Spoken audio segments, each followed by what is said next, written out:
Night presses down on Berlin like a fist. The city has no sky anymore, only a low, suffocating ceiling of smoke that glows red from the fires below. Inside the Reich Chancellery bunker, the air smells of burnt rubber, wet concrete, and the faint sweetness of spilled fuel. Every few seconds the ground trembles, as if an enormous creature is dragging its claws across the city above. General Wilhelm Keitel stands closest to the map table, his fingers gripping its edge so tightly the knuckles shine white.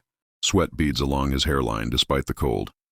He's trying to hide the shaking in his left hand, but every new explosion betrays him. Another blast. A window rattles. Dust drifts from the ceiling like gray snow. Jodl is sitting, though he doesn't remember deciding to sit. His breath leaves his chest in thin, uneven threads.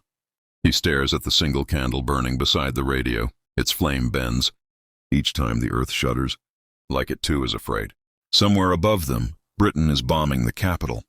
Hitler has not yet entered the room, but his presence clings to the walls. The expectation of fury, the looming threat of blame. The general's faces flicker in the candlelight, creased with dread, hollow with sleeplessness. The room smells faintly of cold coffee, leather boots, and fear. Keitel whispers almost to himself. They said London would break first. Jodl doesn't answer. His throat is too tight. He watches the map of Europe lying beneath their hands, the confident red borders, now trembling with each distant roar. A young adjutant rushes in, cheeks gray with dust. "Another wave," he says, voice cracking. RAF is still over the city. Keitel closes his eyes for a brief, trembling moment. What Hitler's generals feel in that instant is not anger. It is the first sour taste of doubt. The journey to the command shelter feels longer than any march across Europe. Narrow corridors twist like veins beneath Berlin, lit by flickering bulbs that hum weakly, as though exhausted by the weight of the earth above. The generals walk in silence, boots scraping over concrete dust, uniforms smelling faintly of smoke carried in from the burning city. Keitel keeps one hand pressed against the wall as they descend, steadying himself each time the ground shivers. "This wasn't supposed to happen," he mutters, barely audible. The words are not meant for anyone. They leak from him like blood from a hidden wound. Jodl hears them anyway. Propaganda had promised invincibility, promised the enemy was weak, promised Britain would kneel long before a single British bomber ever reached the German capital. Yet the distant thud of falling bombs keeps puncturing those lies, one shockwave at a time. An older colonel limps behind them, clutching a leather folder to his chest. Inside are the latest casualty reports, numbers smudged by trembling fingers. He hasn't dared open it since the first explosions began. The folder feels heavier with each step, as if the paper inside has absorbed the weight of the night. They pass a group of clerks huddled against a wall, typewriters silent, faces pale from the dust that floats in the bunker air. One whispers, "Is London still burning?" Another answers, "It must be." They said Britain is gasping. Jodl feels the whisper settle on him like ash. They believed the Reich's voice because it was the only one they were allowed to hear. Now the enemy's voice is arriving not through radio waves, but through fire engines and the trembling of the very soil under their feet. A fresh attack wave rumbles above. A puff of dust rains down. Someone curses softly. Keitel stops walking.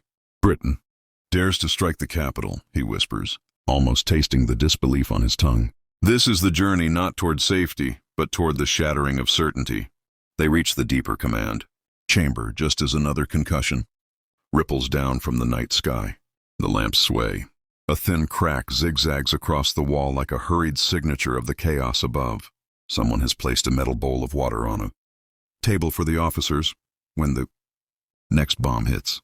The surface shivers into rings. Keitel stares at it, mesmerized. The British?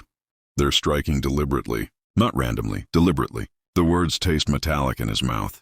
Jodl steps forward, drawn toward the radio console where a young operator sits hunched, headphones pressed to his ears.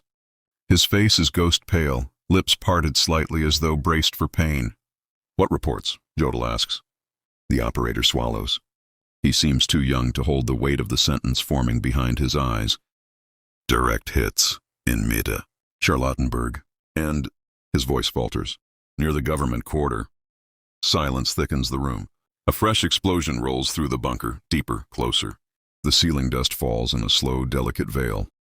For a strange, suspended moment, it resembles snowfall from a winter long before the war. A memory of innocence intruding upon the present. Keitel's hand shakes as he reaches for the table. He steadies himself, but his voice betrays him. How did they reach this far? Our intelligence said the RAF was too weak. They said our raids broke their spine. A major enters with his helmet still on, chin dusty, eyes burning with disbelief. He sets a scorched fragment of metal onto the table. The generals lean in. On the twisted shard, half melted but unmistakable, is the painted roundel of the Royal Air Force. Jodl's breath catches. His fingertips hover inches above the metal, afraid to touch it. This is the first shock, the symbolic proof. Not propaganda, not rumor, not radio lies. Britain has reached Berlin, and the truth sits on the table, still warm from the fire that carried it. For several minutes, no one speaks. The only sound is the distant, rhythmic thudding of bombs, an unwelcome heartbeat echoing through the bunker. The map table vibrates faintly beneath their hands. A pencil rolls toward the edge, clinks to the floor, and no one bends to pick it up. Jodl finally forces words through the dryness in his throat. We told the Führer London would burn until England begged on its knees. He pauses, letting the tremor in his voice settle.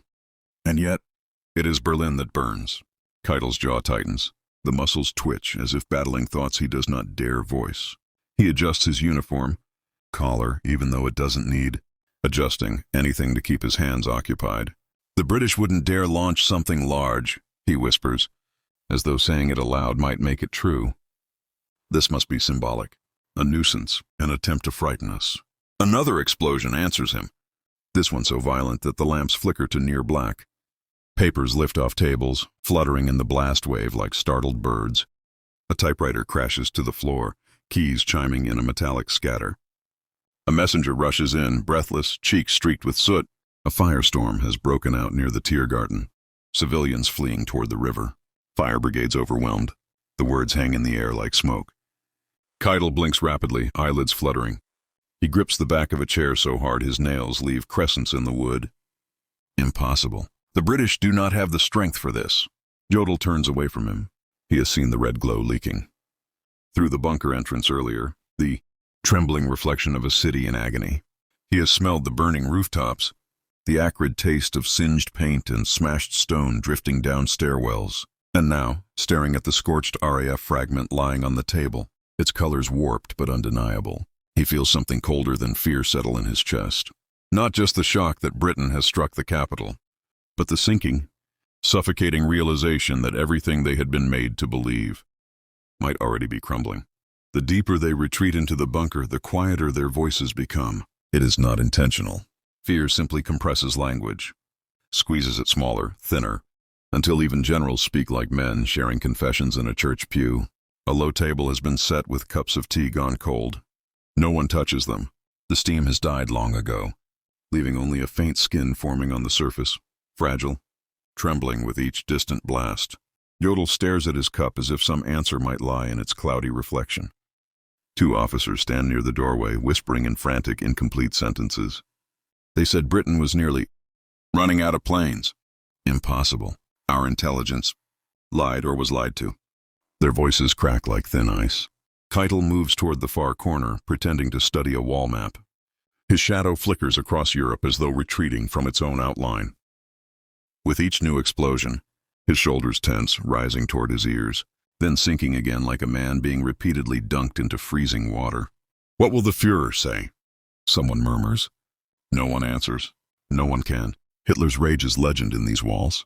The expectation of perfection, the refusal to accept reality, unless it flatters his ambitions. These things have shaped every briefing, every yes sir, every clipped salute. Now the truth has arrived in the form of fire falling from the sky, and the generals know truth is the one thing Hitler never forgives. A young intelligence officer edges into the room, eyes wide, coat half unbuttoned. He holds a crumpled page. Intercepted British message. Sir, he says hesitantly. Jodl takes the paper. His hand trembles as he smooths it open. A single line leaps from the page, crisp and merciless. Berlin acknowledges our visit. A hush falls. Keitel exhales shakily. For the first time tonight, the shock becomes something sharper. Humiliation. The next blast is so close it feels personal. Dust billows from the ceiling in a choking wave. A metal cabinet rattles violently, its drawers slamming open and shut like teeth in a terrified jaw. The candle on the radio table gutters out.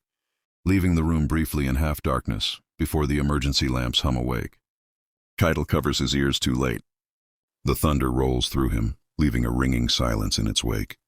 When he lowers his hands, his fingers are trembling. Jodl doesn't move at all. He stands frozen, as though the explosion has carved him into stone.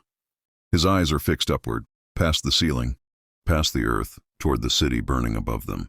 He imagines the Brandenburg Gate framed by flames, the Unter den Linden lying in broken pieces, families running with blankets over their heads, sparks clinging to their clothes like angry fireflies. His stomach twists. This was not supposed to be the Reich's fate. Not the capital, not Berlin. A colonel stumbles into the room, limping, his hair coated in soot. He doesn't bother with a salute. The city center is unrecognizable. He swallows hard, voice cracking. Our own people are saying the British are stronger than we were told. A buzzing fills the room, a low vibration of whispered panic. Keitel's voice slices through it, thin and frayed. Who told them that? No one answers, because they all know. They were told. And they repeated it, and none dared question it. The propaganda machine had fed them visions of a Britain gasping for breath, of an RAF too weak to lift itself off the ground. But the truth now thunders overhead with relentless precision. Jodl presses a hand to his chest, feeling his heartbeat hammering like a man trapped in a coffin. A dangerous thought forms in his mind, quiet, treasonous, undeniable. If Britain can reach Berlin, what else have we been lied about? He does not speak it, but the crack in his mind has already opened.